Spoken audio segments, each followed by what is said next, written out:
Hi friends, ఇప్పుడు cabbage fry చేద్దాం. క్యాబేజీని మనం ఆనియన్ కట్టర్ ఉంటుంది కదా, అందులో తరుక్కోవాలి. ఇలా చిన్న చిన్నగా వస్తుంది. ఇప్పుడు ఇది వాష్ చేసి బ్యాండీ పెట్టి కొంచెం ఆయిల్ వేసి, ఎందుకంటే తిరుమాత తర్వాత వేసుకున్నాం. ఫస్ట్ అయితే ఉడకాలి కదా, వాష్ చేసి ఇందులో వేసేద్దాం. మళ్ళీ తర్వాత ఇదంతా వేసాక సిమ్లోనే బాయిల్ చేసుకోవాలి. ఎక్కువ మంట పెట్టామనుకోండి తొందరగా మాడిపోతుంది. ఓకేనా? మొత్తం వేసుకున్నాక కొంచెం సాల్ట్ వేసుకుందాం. ఇందులో తిరుమాత గింజలు, కరివేపాకు, లైట్గా పసుపు వేసానండి. అది వేసేటప్పుడు వీడియో మరిచిపోయి, సో లైట్ తీసుకోండి. ఇందులోకి మనం చిన్నులపాయ కారం వేద్దాం.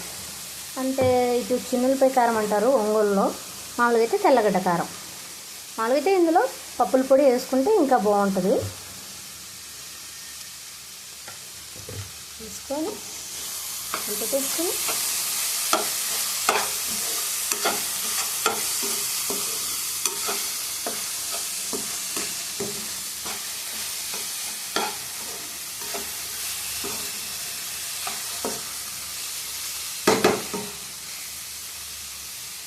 అంతే, క్యాబేజీ ఫ్రై రెడీ అయిపోయింది. Bye friends.